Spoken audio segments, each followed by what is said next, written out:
Ratusan juta batuan mengorbit matahari di dalam sabuk asteroid antara Mars dan Jupiter. Tapi hanya sebagian saja yang relatif dekat dengan bumi. NASA mengklasifikasikan asteroid yang mengorbit dalam jarak 48 juta kilometer dari planet kita sebagai objek dekat bumi. Di dalam kelompok ini ada objek-objek yang sangat mengkhawatirkan. Objek-objek ini sangat besar dan mengorbit sangat dekat dengan planet kita sehingga bisa menjadi ancaman nyata bagi dunia jika terjadi tabrakan langsung.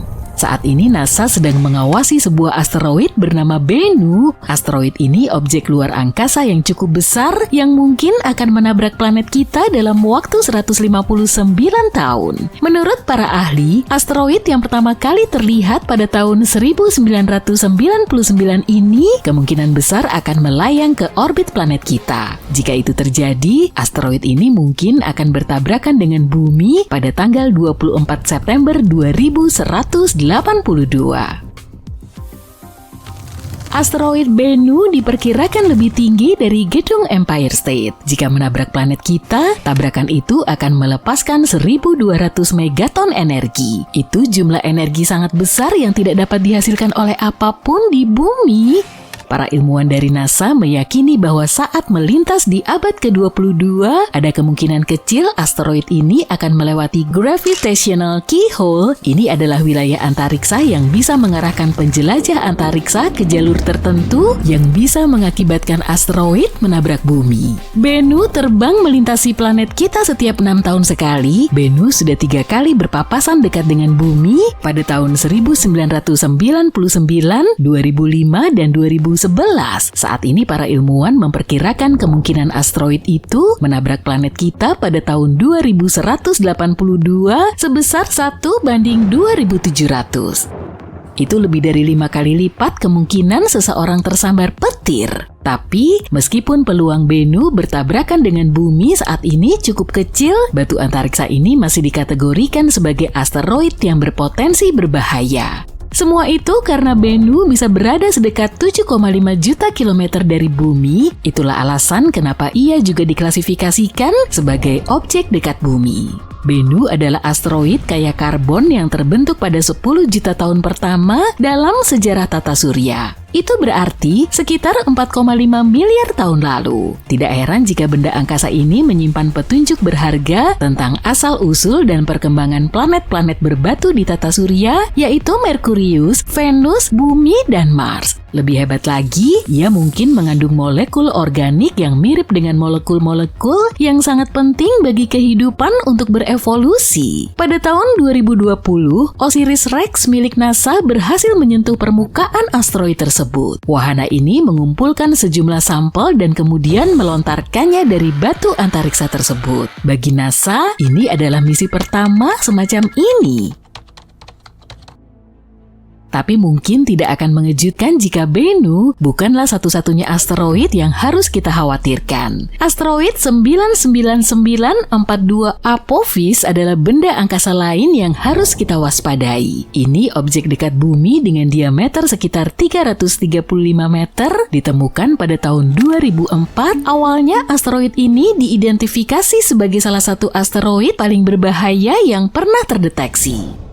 Apophis menjadi terkenal dengan sangat cepat. Ia diyakini menjadi ancaman serius bagi bumi. Para ahli memperkirakan ia akan berada sangat dekat dengan planet kita pada tahun 2029. Untungnya setelah meneliti Apophis dan orbitnya dengan lebih cermat, para astronom menyimpulkan bahwa tidak ada risiko tabrakan asteroid tersebut dengan planet kita setidaknya dalam 1 abad. Kemungkinan tabrakan pada tahun 2029 telah dibantahkan, begitu juga dengan potensi tabrakan yang mungkin terjadi saat asteroid ini mendekat pada tahun 2036. Menariknya, sampai dengan Maret 2021, masih ada kemungkinan kecil terjadinya tabrakan pada tahun 2068. Tapi kemudian, Apophis melintas dekat bumi dan para astronom memanfaatkan kesempatan ini untuk menggunakan radar canggih guna memperkirakan orbit asteroid mengelilingi matahari dengan lebih tepat. Ini berhasil membantah perkiraan tabrakan setidaknya untuk 100 tahun ke depan. Alasan kenapa penemuan-penemuan semacam itu membuat kita sangat khawatir adalah karena asteroid yang relatif kecil, contohnya seukuran rumah, bisa menimbulkan malapetaka jika bertabrakan dengan planet kita. Jika asteroid berdiameter lebih dari 1 km, para astronom menyebutnya sebagai penghancur planet. Energi tumbukan yang dilepaskan oleh asteroid semacam itu setelah menabrak bumi bisa sangat dahsyat. Karena itu, mengetahui lokasi asteroid dan arah pergerakannya sangatlah penting. Masalahnya kemampuan kita untuk melindungi planet ini dari tabrakan asteroid belum maksimal. Jika bencana seperti itu terjadi, kita akan butuh waktu yang cukup lama untuk bersiap karena tabrakan asteroid bukanlah hal sepele. Mungkin situs tumbukan asteroid yang paling terkenal adalah Kawah Chicxulub. Ini adalah bukti tabrakan dahsyat yang menyebabkan kepunahan dinosaurus. Anehnya kawah ini tidak terlalu terlihat, tetapi beberapa kawah lainnya terlihat, misalnya Kawah Beringer di Arizona yang juga disebut Kawah Meteor. Agak mengerikan ya ketika kita memikirkan tabrakan yang menyebabkan kemunculannya.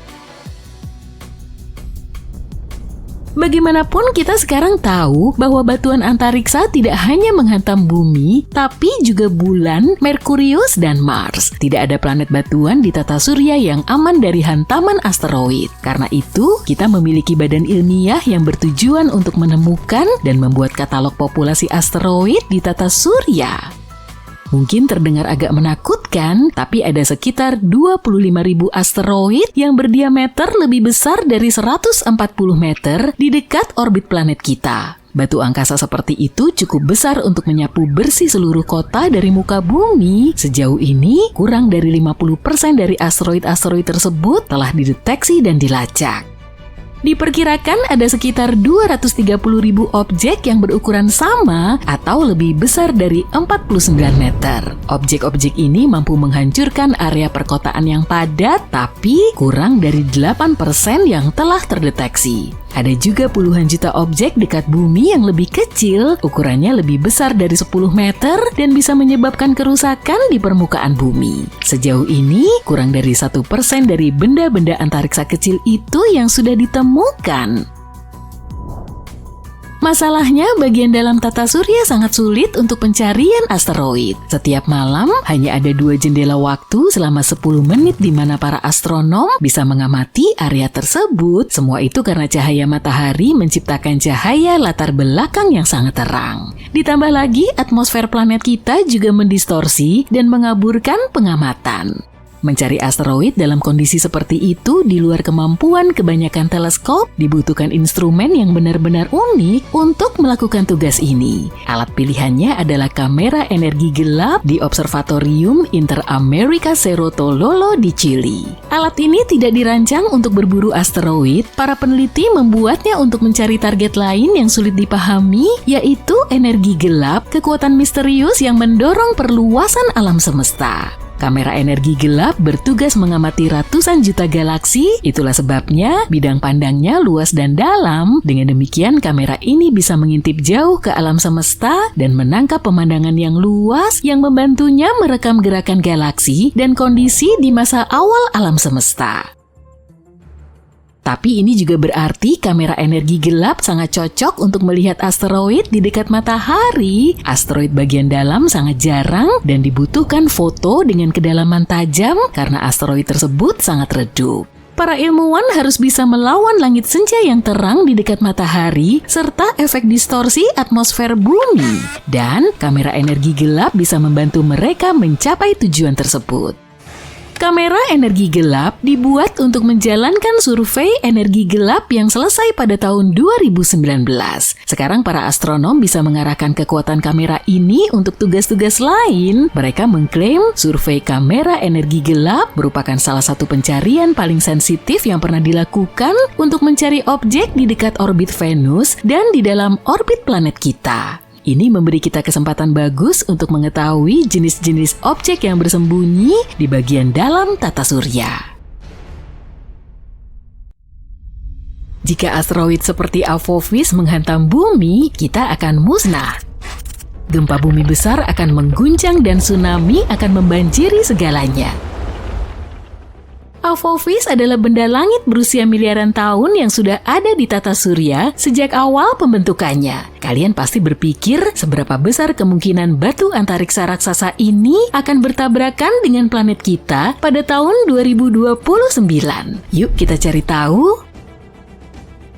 Apophis adalah asteroid besar yang ditemukan pada tahun 2004 oleh Observatorium Nasional Kitt Peak di Arizona. Sejak saat itu, asteroid ini dengan bangga menyandang predikat sebagai salah satu asteroid paling berbahaya yang pernah ditemukan. Lebarnya sekitar 335 meter, ukurannya sedikit lebih besar dari gedung Empire State dan Menara Eiffel. Saking menakutkannya, asteroid ini diberi nama Apophis seperti makhluk abadi dalam mitologi Mesir yang dianggap membawa kegelapan dan kehancuran abadi di bumi.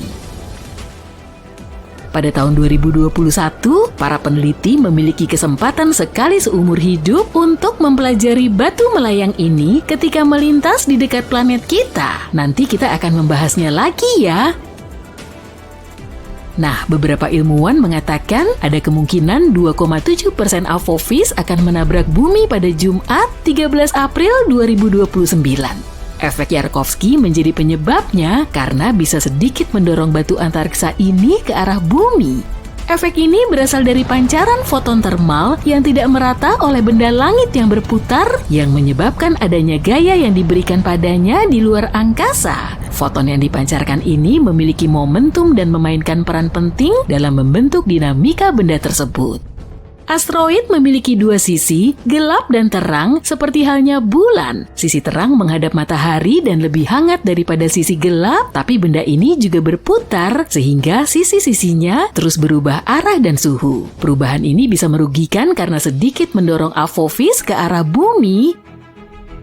Sayangnya tidak ada yang tahu bagaimana efek Yarkovsky akan memengaruhi lintasan asteroid ini. Di sisi lain, saat asteroid ini terakhir melintasi bumi pada tahun 2021, para astronom menggunakan radar untuk mengukur lintasannya secara akurat dan dengan yakin menyimpulkan Apophis akan melintasi bumi dengan aman pada tahun 2029 dengan jarak sekitar 32.000 km dan tidak akan mengganggu kita lagi setidaknya selama 100 tahun.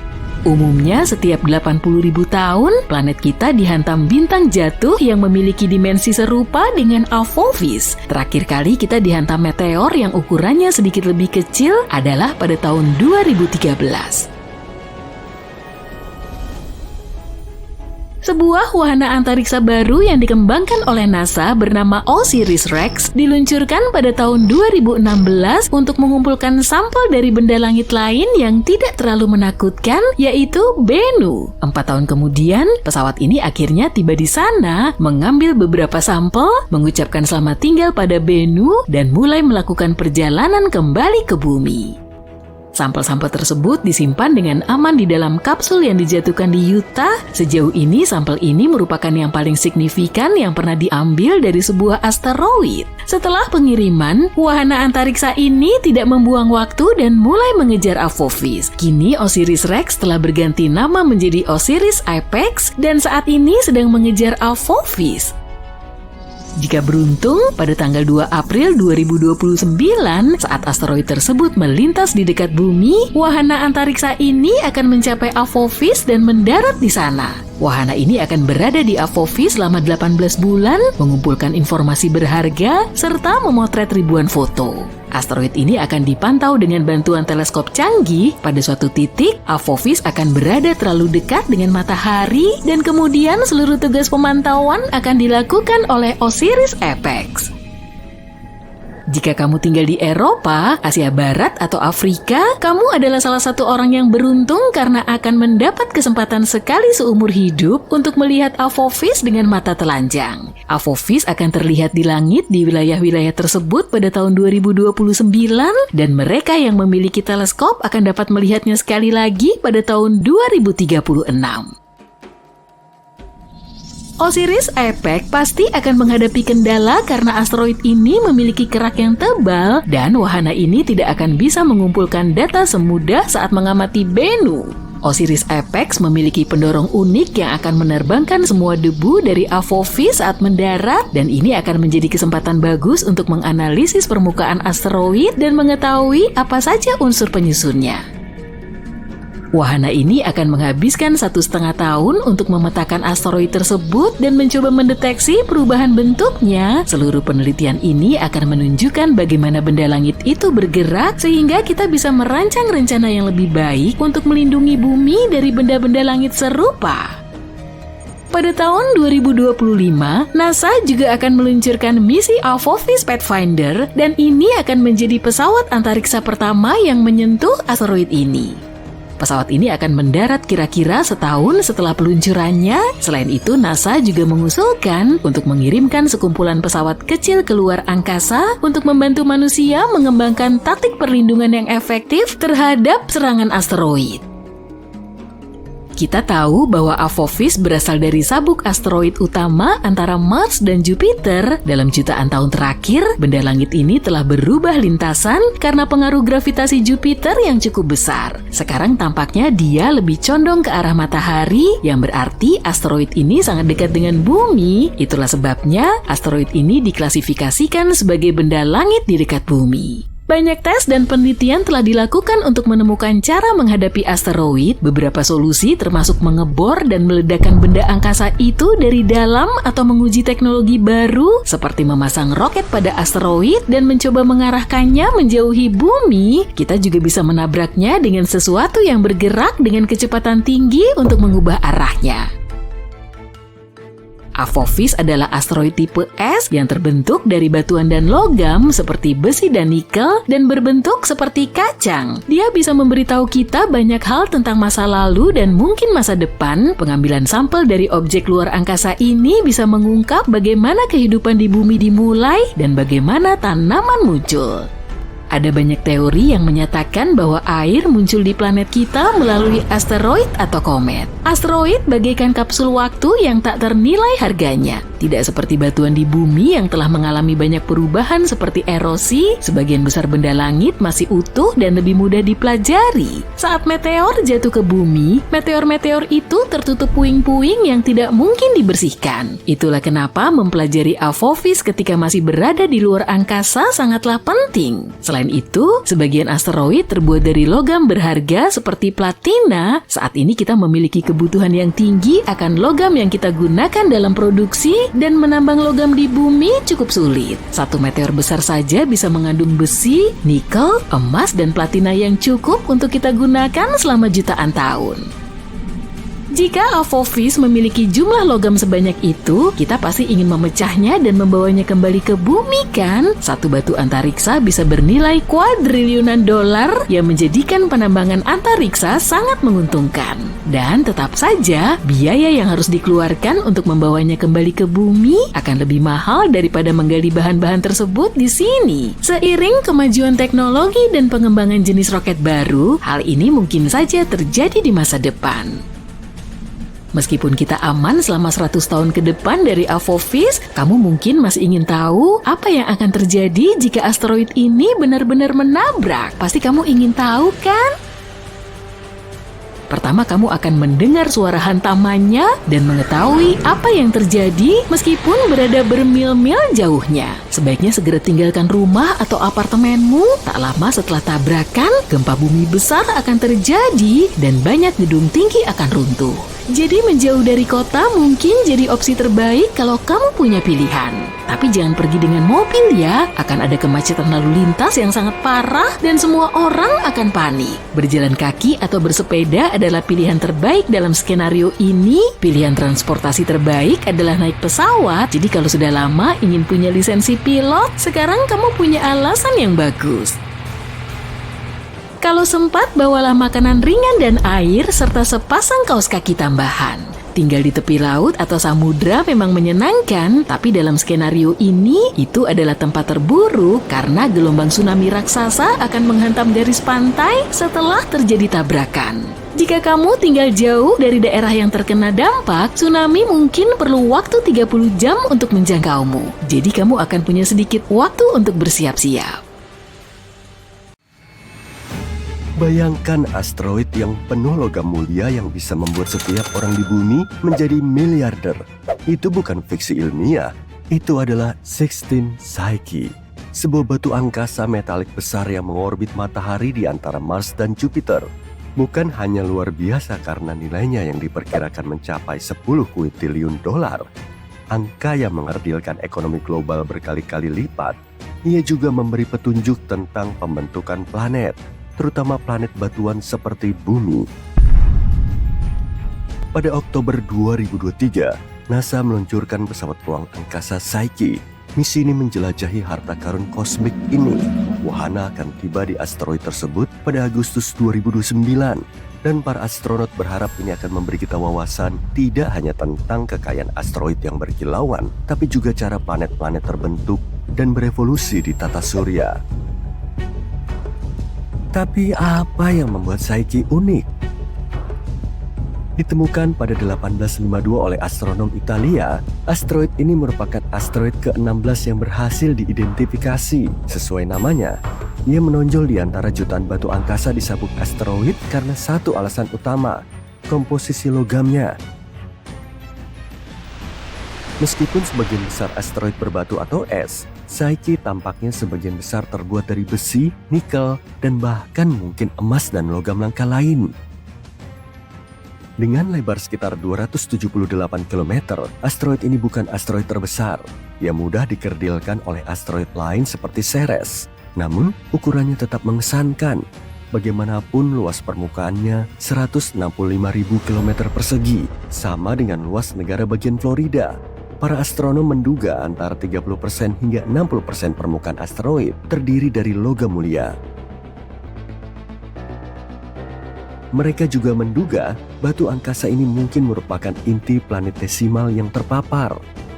Planetesimal pada dasarnya adalah protoplanet, benda angkasa besar yang mengitari bintang dan kemudian berkembang menjadi planet. Dan planetesimal ini bisa saja berkembang menjadi planet yang utuh jika tidak hancur dalam tabrakan dahsyat miliaran tahun lalu. Jika teori ini benar, Psyche bisa memberi kita gambaran unik tentang apa yang ada di dalam planet kebumian seperti bumi, di mana inti planet tersembunyi ribuan mil di bawah kerak dan selubung yang tebal. Nah, masih ingat wahana antariksa yang pergi menjelajahi asteroid? Setelah memulai misi ambisiusnya, wahana Psyche akan melakukan perjalanan sejauh 3,5 miliar kilometer untuk mencapai tujuan. Perjalanan ini memakan waktu hampir 6 tahun. Dalam perjalanannya menuju asteroid, wahana ini akan melewati Mars pada Mei 2026 dan menggunakan gravitasi planet merah untuk melontarkan dirinya lebih dalam ke ruang angkasa. Manuver ini disebut bantuan gravitasi dan akan meningkatkan kecepatan wahana dan menyempurnakan lintasannya menuju asteroid. Pada saat mencapai tujuannya di bulan Agustus 2029, wahana ini akan mengorbit asteroid tersebut setidaknya selama 26 bulan. Selama itu, wahana menganalisis permukaan asteroid, mengetahui komposisinya, dan mengungkap sejarahnya. Wahana ini dilengkapi beberapa alat yang cukup keren. Salah satunya disebut pencitra multispektral. Instrumen ini akan memotret permukaan asteroid dengan resolusi tinggi. Dengan demikian, para astronom bisa mempelajari tekstur dan komposisinya. Kemudian wahana ini juga dilengkapi spektrometer sinar gamma dan neutron. Instrumen ini akan mengukur unsur kimiawi asteroid, termasuk kandungan logamnya. Magnetometer akan mendeteksi medan magnet jika ada yang bisa mengonfirmasi asal-usul Psyche sebagai inti planet. Terakhir, sistem radio X-band akan membantu menentukan medan gravitasi asteroid yang bisa memberikan informasi tentang struktur internal asteroid. NASA tidak mengirim pesawat ruang angkasa untuk menilai batu antariksa sebagai target penambangan. Setidaknya belum. Tujuan utama misi ini adalah ilmu pengetahuan. Para peneliti berharap bisa menjawab pertanyaan mendasar tentang bagaimana planet terbentuk dan berevolusi. Dan asteroid ini bisa membantu kita memahami apa yang terjadi ketika materi cair membeku menjadi inti. Pertanyaan lain yang harus dijawab adalah, mengapa asteroid ini gagal menjadi planet? Dan dengan memahami sejarah asteroid ini, kita bisa mengetahui mengapa ada benda langit yang bisa menjadi planet dan ada juga yang tidak. Meskipun misi NASA murni bersifat eksplorasi, Misi ini juga memicu minat dari sudut pandang penambangan asteroid. Dengan perkiraan nilainya yang mencapai 10 kuintillion dolar, Psyche secara teoritis dapat memasok bahan mentah yang cukup untuk merevolusi industri di bumi. Perkembangannya mungkin masih beberapa dekade lagi jika itu terjadi, tapi idenya masih terdengar luar biasa. Pada saat yang sama, jika logam-logam asteroid berhasil dibawa ke bumi, kelimpahannya bisa menyebabkan nilai logam mulia seperti emas anjlok, dan itu akan menimbulkan malapetaka di pasar global. Berbicara tentang sumber daya berharga, bagaimana bumi mendapatkan emas, platinum, dan logam-logam langka lainnya? Elemen-elemen ini, alias elemen yang sangat siderofil, memiliki kisah asal-muasal kosmik, dan kisahnya sama dramatisnya dengan kisah Psyche. Logam-logam mulia ini lahir dalam peristiwa kosmik dahsyat miliaran tahun lalu. Sebagian besar muncul dalam kilonova, tabrakan eksplosif antara bintang-bintang neutron. Logam-logam ini kemudian tersebar di angkasa dan menjadi bagian dari awan gas dan debu yang membentuk tata surya kita. Ketika bumi terbentuk, logam tersebut menuju inti bumi yang kaya akan besi. Tapi tidak semua logam itu berakhir jauh di dalam planet. Tabrakan yang merusak dengan protoplanet seperti Theia yang seukuran Mars, yang kemungkinan besar membantu pembentukan bulan, membuat beberapa elemen terperangkap dalam mantel bumi. Model komputer terbaru menjelaskan bagaimana hal ini bisa terjadi. Setelah setiap tabrakan besar, permukaan bumi untuk sementara waktu menjadi lautan magma, yaitu lapisan batuan yang meleleh. Ketika logam tenggelam di dalam magma, mereka mencapai lapisan padat yang memperlambat penurunannya, sehingga tetap berada di dalam mantel, bukan di inti bumi. Logam ini kemudian bergerak lebih dekat ke permukaan karena pengaruh konveksi termal. Itulah yang membuat logam ini dapat ditambang miliaran tahun kemudian. Meskipun logam Psyche menjadi berita utama, ruang angkasa memiliki lebih banyak hal yang bisa ditawarkan daripada sekadar emas dan besi. Para ilmuwan menemukan, atau lebih tepatnya berteori tentang keberadaan berbagai batu permata yang tersebar di seluruh kosmos, seperti berlian. Masalahnya, berlian terbuat dari karbon murni, dan elemen ini berlimpah di alam semesta. Di bumi, berlian terbentuk jauh di dalam mantel di bawah tekanan dan temperatur yang tinggi. Di luar angkasa, kondisi pembentukan berlian dapat terjadi di tempat yang mengejutkan.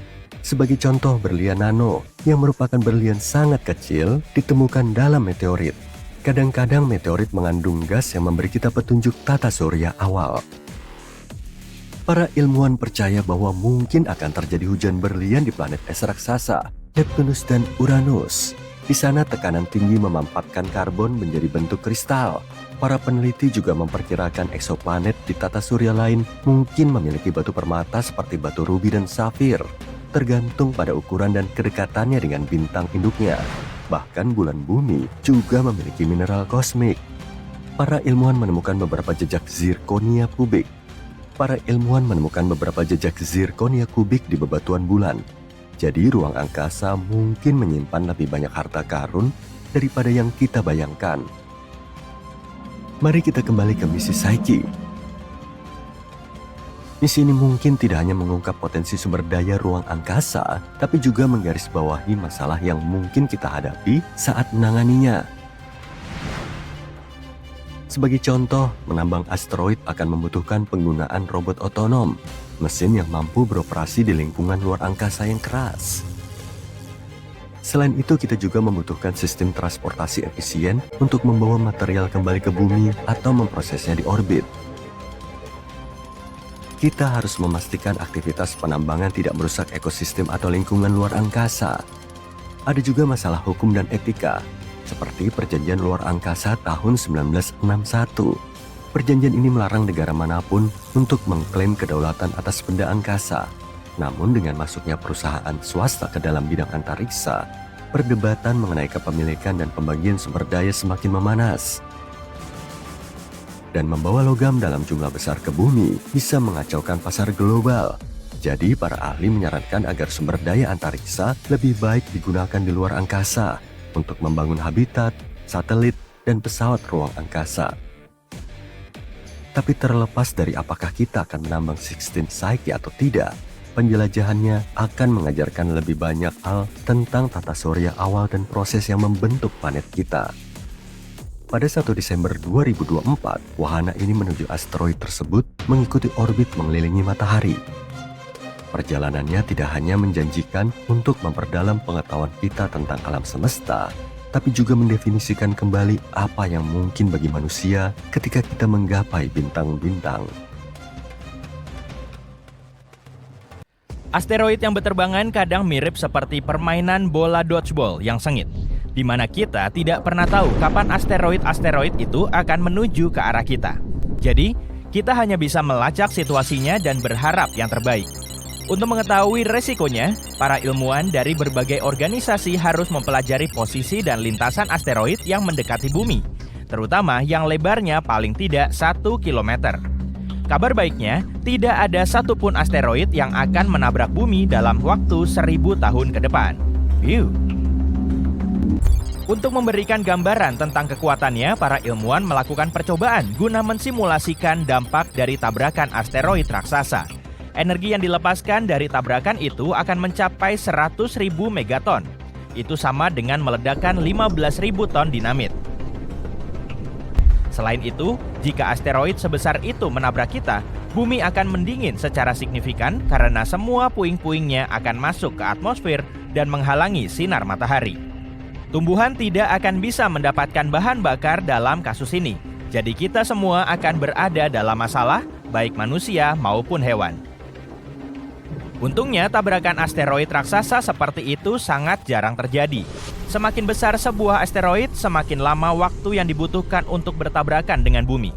Sebagai contoh, diperkirakan asteroid dengan diameter setidaknya 1 km menabrak planet kita setiap 700.000 tahun sekali. Dan kalau membahas tentang asteroid yang lebih besar lagi, yang lebarnya sekitar 5 km, maka asteroid ini diperkirakan akan menabrak bumi hanya sekali dalam 30 juta tahun. Yeay! Tapi tunggu dulu, jangan terlalu santai dulu. Para astronom fokus pada asteroid yang sangat besar karena asteroid-asteroid itulah yang akan menghancurkan planet kita jika menabrak bumi. Yap, benar. Kayak kasus dinosaurus zaman dulu itu. Meski salah satu dari asteroid itu tidak melenyapkan kita sepenuhnya, kerusakan yang ditimbulkannya akan sangat besar. Jadi, masih ada beberapa asteroid yang berkeliaran dan perlu kita awasi untuk melihat bagaimana benda-benda langit itu berevolusi dari waktu ke waktu. Para ilmuwan memiliki model untuk melacak asteroid, yaitu dengan memusatkan perhatian pada bagian lintasan asteroid yang mendekati planet kita untuk melihat apakah batu angkasa itu menimbulkan bahaya bagi kita. Dan tampaknya ada satu asteroid berdiameter 3.600 meter yang mungkin bisa menimbulkan bahaya. Asteroid ini akan mendekati planet kita dalam 1000 tahun ke depan dan berisiko di sini. Berarti ada peluang 0,0151% bagi asteroid itu untuk datang dalam jarak bumi bulan. Benda ini sudah melewati kita pada tahun 2022, tapi kita beruntung karena jaraknya cukup jauh. Menurutku, kita bisa tenang untuk saat ini. Tabrakan asteroid ke bumi akan menjadi hal baru bagi umat manusia, tapi tidak bagi planet ini. Seperti yang kubilang tadi, tidak banyak asteroid yang berukuran besar, tapi tetap saja memiliki konsekuensi yang sangat besar. Yang pertama kali muncul di benak kebanyakan orang tentu saja asteroid dinosaurus, yang berukuran sebesar gunung dan menghantam planet tempat tinggal kita sekitar 66 juta tahun yang lalu, di dekat semenanjung Yucatan, Meksiko. Saat itu keadaan sangat kacau, badai api global dan tsunami terjadi di mana-mana. Debu menghalangi sinar matahari dan batuan yang menguap melepaskan belerang yang kemudian menyebabkan hujan asam dan pengasaman lautan. Tapi ada hal yang lebih besar lagi yang terjadi sebelum peristiwa itu. Sekitar 2 miliar tahun yang lalu, sebuah asteroid raksasa menabrak planet kita dan meninggalkan sebuah kawah besar di Afrika Selatan. Kawah yang kita kenal sekarang dengan nama Kawah Fredeford. Dan tampaknya asteroid ini mungkin lebih besar dari yang kita duga.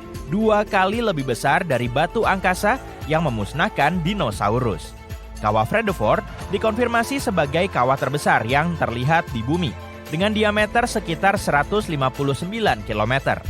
Dulunya, kawah ini bahkan lebih besar lagi saat pertama kali terbentuk, bahkan mungkin mencapai 250 hingga 280 km. Sulit untuk mengetahui ukuran sebenarnya karena kawah ini telah terkikis selama 2 miliar tahun terakhir. Bayangkan saja, seperti mengiris lapisan demi lapisan pinggiran mangkuk. Diameternya semakin kecil dengan setiap irisan.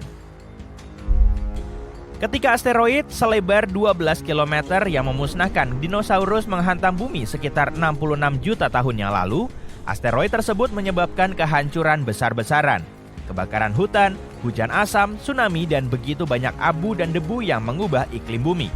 Semua itu menyebabkan sekitar 75% kehidupan di planet kita punah. Asteroid yang menciptakan kawah Vredefort tidak hanya lebih besar, tapi juga melaju dengan kecepatan yang lebih tinggi, yang berarti konsekuensinya akan lebih buruk.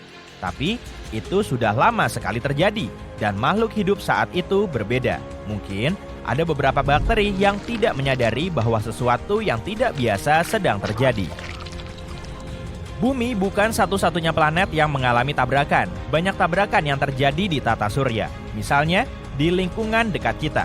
Yap, beralih ke Merkurius dan kawah besarnya yang disebut cekungan Kaloris. Luasnya sekitar 1.500 km atau lebih luas dari negara bagian Texas. Ada cincin pegunungan yang menjulang tinggi di sekitar kawah yang membuatnya terlihat lebih mengesankan. Kamu bisa melihat berbagai warna dalam gambar mosaik Kaloris Basin. Warna-warna tersebut memberitahu kita lebih banyak tentang geologi cekungan tersebut. Bagian berwarna oranye menunjukkan lava yang pernah membanjiri cekungan tersebut. Aliran lava ini menutupi permukaan asli dan menambahkan warna oranye yang spesifik ini. Dan setelah lava membanjiri cekungan di Merkurius, kawah-kawah yang lebih kecil terbentuk di atas permukaan lava. Kawah-kawah ini menembus ke dalam tanah dan menyingkap materi yang tersembunyi di bawah lava. Sebagian materi ini berwarna biru, dan warna biru ini bisa menjadi petunjuk tentang bagaimana bentuk dasar cekungan tersebut sebelum lava menutupinya. Venus, planet terpanas di tata surya, memiliki atmosfer tebal yang dilengkapi dengan sistem pertahanan yang cukup baik terhadap batuan angkasa. Atmosfer Venus sangat padat sehingga membakar sebagian besar meteor bahkan sebelum mencapai permukaannya.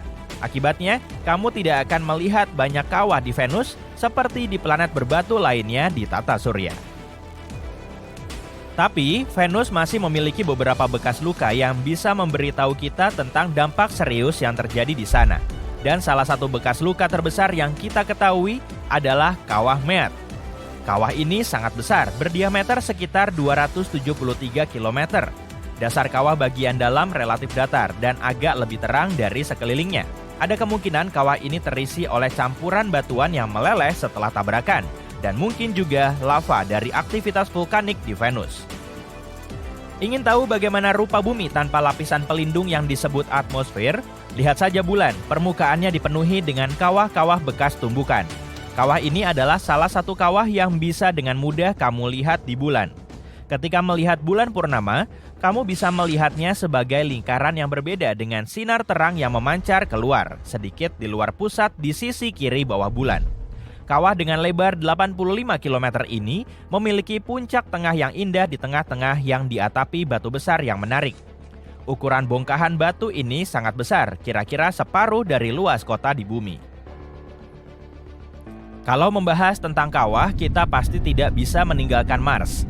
Planet merah ini memiliki atmosfer yang jauh lebih tipis daripada bumi. Ketika mendekati Mars, wahana antariksa mengandalkan atmosfer planet ini untuk memperlambat laju saat memasukinya. Dan memang, atmosfer membantu memperlambat laju wahana antariksa saat mendarat. Tapi, atmosfer Mars masih belum cukup tebal untuk melindungi Mars sepenuhnya dari batu-batu antariksa yang datang setiap saat. Dari bulan Juli sampai September 2018, ada bintik gelap di kutub selatan Mars.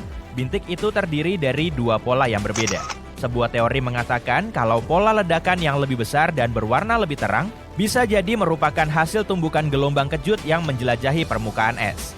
Tumbukan tersebut menghasilkan angin yang menyebar dan mengikis es.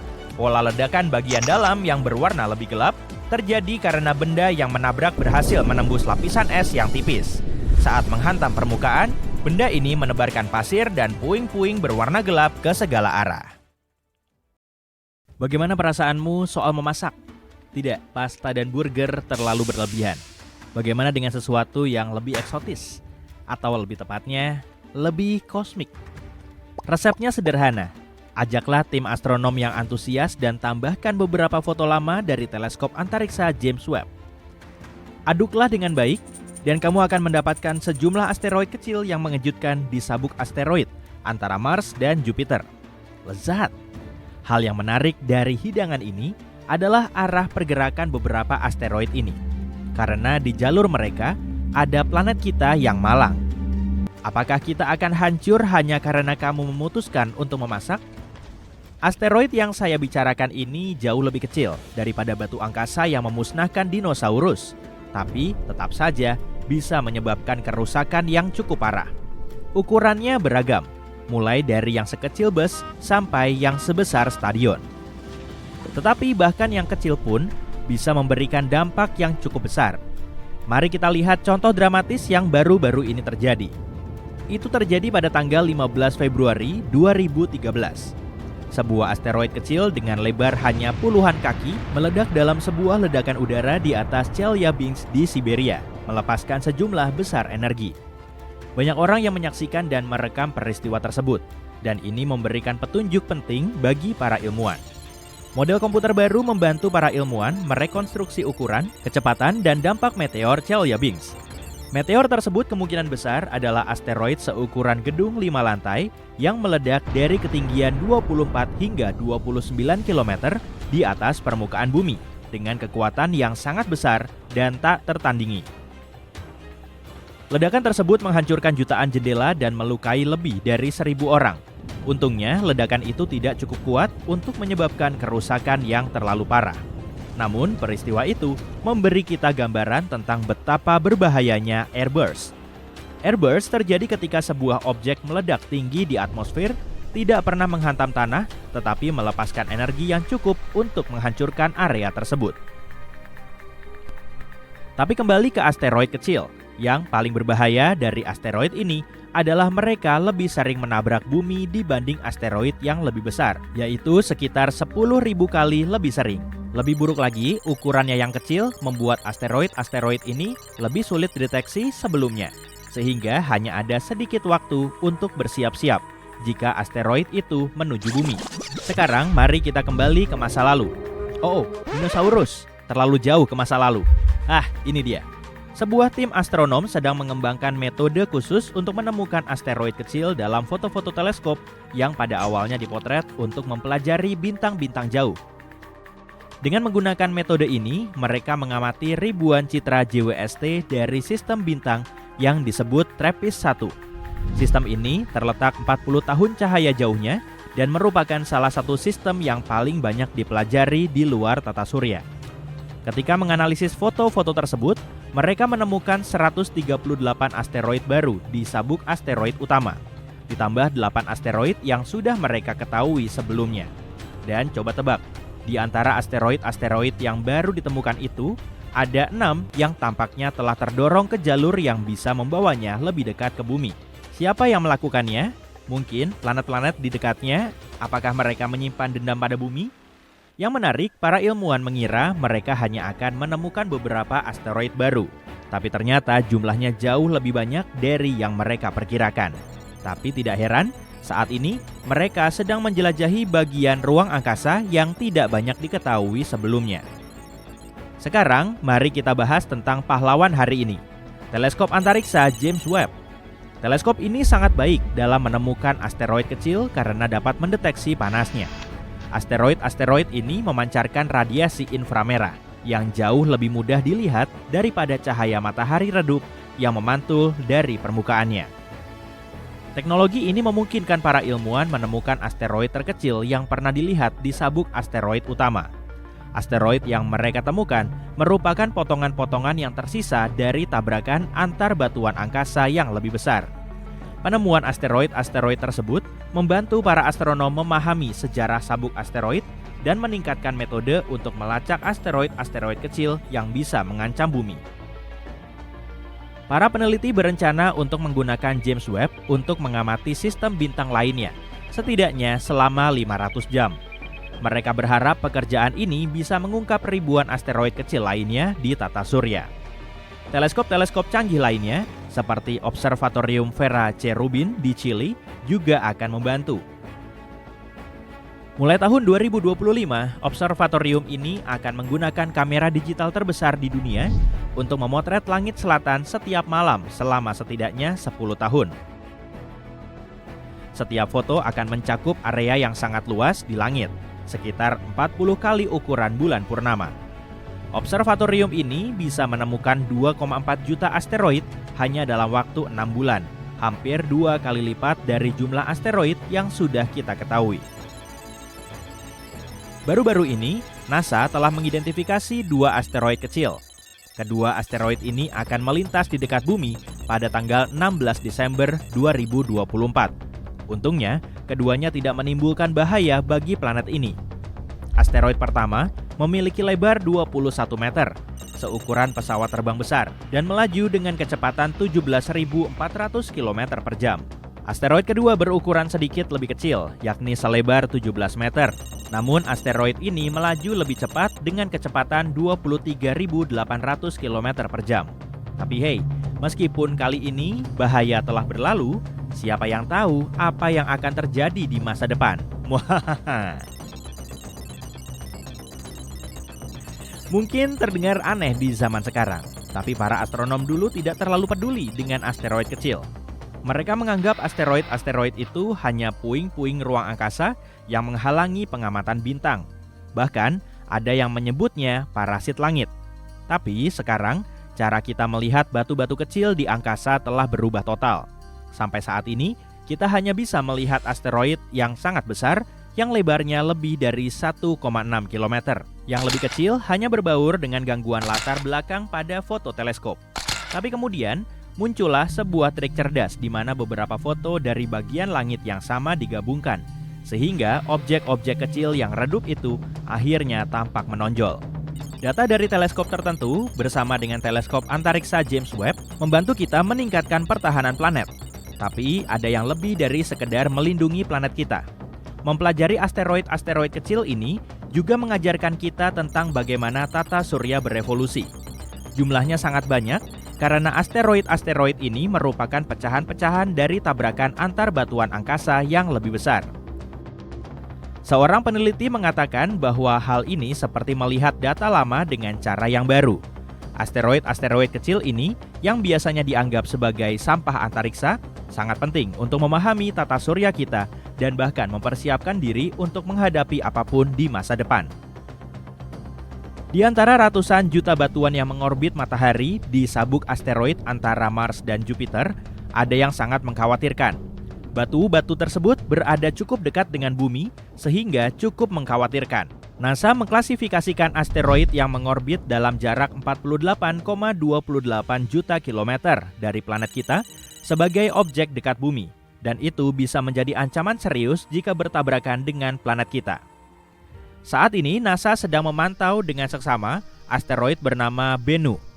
Ini adalah batu angkasa yang cukup besar, berukuran sekitar 490 meter. Asteroid ini berpotensi menabrak bumi dalam 159 tahun lagi. Pertama kali, para astronom melihatnya pada tahun 1999. Saat ini, para ahli meyakini bahwa ada kemungkinan kecil Bennu akan masuk ke orbit bumi dan bertabrakan dengan planet kita pada tanggal 24 September 2182. Apakah itu buruk? Sebagai gambaran, Bennu lebih tinggi dari Empire State Building. Jika menabrak bumi, Bennu akan melepaskan 1.200 megaton energi. Jumlah yang sangat besar, sehingga tidak ada satupun benda di bumi yang bisa menghasilkannya. Para ilmuwan NASA secara khusus mengkhawatirkan kemungkinan kecil bahwa Bennu bisa melewati lubang kecil gravitasi saat melintas di abad ke-22. Lubang kunci ini adalah sebuah wilayah di ruang angkasa yang bisa mengarahkan asteroid ke jalur yang membawanya langsung ke bumi. Bennu melihat bumi setiap 6 tahun sekali dan sudah 3 kali berpapasan dekat dengan kita, pada tahun 1999, 2005, dan 2011. Saat ini, Para ilmuwan memperkirakan peluang Bennu untuk menabrak bumi pada tahun 2182 adalah sekitar 1:2700. Lebih dari 5 kali lebih besar daripada peluang tersambar petir. Meskipun kemungkinan tabrakan Bennu dengan bumi saat ini sangat kecil, batu angkasa ini masih diklasifikasikan sebagai asteroid yang berpotensi berbahaya karena mungkin saja ia akan datang dalam jarak 7,48 juta kilometer ke bumi. Asteroid ini adalah batu angkasa lain yang perlu kita perhatikan. Asteroid ini merupakan objek dekat bumi yang berukuran sekitar 335 meter dan ditemukan pada tahun 2004. Awalnya, asteroid ini dianggap sebagai salah satu asteroid paling berbahaya yang pernah dideteksi. Apophis dengan cepat menarik perhatian karena para ahli meyakini bahwa ia dapat menjadi ancaman serius bagi bumi karena jaraknya yang dekat dengan planet kita pada tahun 2029. Namun, setelah mempelajari orbitnya lebih lanjut, para astronom menetapkan bahwa tidak ada risiko tabrakan setidaknya selama 1 abad. Nah, kita semua bisa bernapas lega sekarang, bukan? Sekarang aku berani bertaruh bahwa kamu pasti ingat planet terjauh dari matahari adalah Neptunus. Ketika para astronom Eropa berdebat tentang apa nama planet ke-8 yang baru ditemukan pada tahun 1846, mereka memilih nama Dewa Laut Romawi. Raksasa es ini berukuran 4 kali lebih besar dari bumi, dan jika planet kita seukuran nikel, Neptunus akan sebesar bola bisbol. Di saat yang sama, raksasa es ini 17 kali lebih berat. Jika kamu mendekati dunia es ini, ia akan tampak biru dan mungkin mengundang. Tapi permukaan biru ini sebenarnya adalah lapisan gas yang berputar-putar dan awan permanen. Jadi jangan terlalu berharap kamu tidak akan bisa mendarat di planet ini. Mantelnya yang terdiri dari air, amonia, dan es metana adalah hal yang paling dekat dengan permukaan Neptunus. Tapi bahkan di bawah sana, tidak ada tanah yang kokoh untuk kamu berjalan. Bagaimanapun, planet yang jauh ini dikelilingi oleh misteri dan para astronom belum bisa memecahkan semuanya. Mengapa angin di Neptunus bertiup sangat kencang? Mengapa planet ini melepaskan lebih banyak panas daripada yang diterima? Mengapa medan magnetnya tidak seimbang? Dan apakah yang dimaksud dengan bintik hitam besar? Yuk kita coba cari jawabannya. Jarak Neptunus dari matahari sekitar 30 kali lebih jauh dari bumi. Hal ini menjelaskan mengapa mempelajari planet yang jauh ini sangat sulit. Itu juga berarti planet ini menerima lebih sedikit cahaya dan panas dari bintang kita. Tapi di saat yang sama, Neptunus memancarkan lebih banyak panas daripada yang diterimanya. Jika kita membandingkan Neptunus dengan Uranus yang berada di dekatnya, kita akan melihat kalau meskipun Uranus lebih dekat ke matahari, Uranus memancarkan panas yang hampir sama dengan Neptunus. Para astronom belum mengetahui secara pasti mengapa hal itu terjadi, tapi tentu saja ada teori-teori karena mereka adalah ilmuwan. Beberapa ahli menduga ada sesuatu yang dahsyat di dalam planet biru ini yang menyebabkan planet ini menghasilkan lebih banyak panas daripada yang diterima. Ini mungkin menjadi alasan perbedaan suhu yang sangat besar di Neptunus dari minus 160 derajat Celcius di puncak awan yang dingin hingga lebih dari 6.650 derajat Celcius di inti raksasa es ini. Jadi kamu harus berpakaian berlapis-lapis ya. Variasi suhu seperti itu mungkin menjadi alasan terjadinya badai angin yang kuat. Kecepatannya bisa mencapai 1930 km per jam. Sebagai perbandingan, angin paling kuat di bumi bergerak dengan kecepatan 400 km per jam. Hal lain yang menarik tentang angin Neptunus, angin ini bertiup ke arah barat yang berlawanan dengan rotasi planet ini. Sebuah penelitian yang diterbitkan pada tahun 2013 menduga bahwa angin di Neptunus akan muncul dalam lapisan-lapisan tipis yang tebalnya tidak lebih dari 960 km. Kedalaman yang begitu dangkal bisa berarti bahwa kondensasi dan penguapan uap air bisa menghasilkan arus udara yang sangat cepat. Lalu ada masalah medan magnet Neptunus yang tidak seimbang. Jika kamu melapisi sebuah magnet di planet ini, magnet itu tidak akan sejajar dengan pusatnya. Para astronom tidak tahu mengapa hal ini bisa terjadi. Medan magnet dihasilkan oleh arus yang bergerak dan semua planet termasuk bumi diyakini memiliki materi konduktif yang bergerak di dalam perut mereka. Tapi perut Neptunus sedikit berbeda, medan magnetnya miring 47 derajat terhadap rotasi planet. Artinya, rotasi dan magnetnya tidak sejajar secara inherent. Dan jangan lupakan bintik hitam besar. Tidak, yang kumaksud bukan badai paling besar di tata surya. Badai itu disebut bintik merah besar dan terletak di Jupiter. Yang kumaksud adalah bintik di Neptunus yang ditemukan oleh Voyager 2 pada tahun 1989. Pada tahun 1995, teleskop Hubble mengarahkan pandangannya ke Neptunus, tapi sayangnya saat itu bintik tersebut telah menghilang secara misterius. Para ilmuwan tidak tahu bagaimana tepatnya bintik itu menghilang. Tapi coba tebak, bintik hitam lain telah ditemukan di planet es raksasa itu. Para astronom sudah lama mengetahui kalau permukaan Neptunus dihiasi bintik-bintik hitam dari waktu ke waktu. Perubahan warna yang aneh ini dikaitkan dengan area bertekanan tinggi yang datang dan pergi selama beberapa tahun. Tapi belum ada yang pernah melihat bintik hitam yang terbentuk sampai saat ini. Sejak saat itu, para astronom telah mengamati kelahiran bintik hitam secara teratur. Sekarang mereka punya gambaran yang lebih baik mengenai di mana dan kapan pusaran-pusaran besar itu bisa terbentuk. Terlepas dari asumsi yang ada, para astronom pernah mengira bahwa Neptunus adalah dunia yang membosankan dan tidak memiliki fitur. Raksasa es ini memiliki atmosfer yang hiperaktif, bergejolak dengan riak awan dan badai dahsyat, ditambah lagi planet ini memiliki sistem cincin. Sayangnya, cincin-cincin itu bukanlah hula hoop yang mengitari Neptunus, seperti cincin-cincin di Saturnus. Cincin si raksasa es ini berbentuk aneh dan berisi gumpalan materi yang membentuk busur di cincin terluarnya. Para astronom menjelaskan, gumpalan-gumpalan tersebut sebenarnya merupakan tempat berkumpulnya partikel-partikel cincin yang saling menempel. Apa maksudnya? Masih belum jelas. Tapi hal favoritku tentang Neptunus adalah yang satu ini. Para astronom meyakini jauh di dalam planet ini mungkin ada lapisan yang menjadi tempat hujan kristal berlian.